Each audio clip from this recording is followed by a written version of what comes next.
хотелось купить книжку по кулинарии на 2 языках сразу, на русском и на татарском. В прошлом году мне пообещали, что через год ее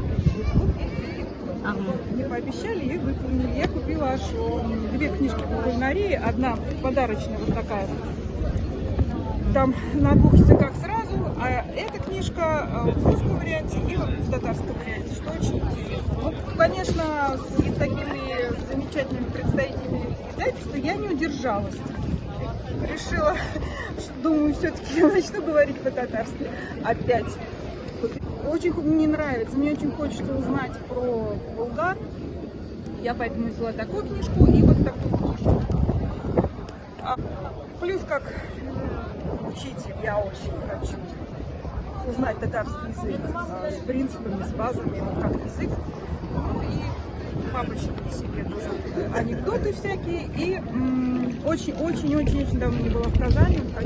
Пока не могу выехать, и поэтому хочу пока узнать о ней так. Спасибо огромное за издательство. Цены в Москве очень привлекательные. Спасибо вам огромное.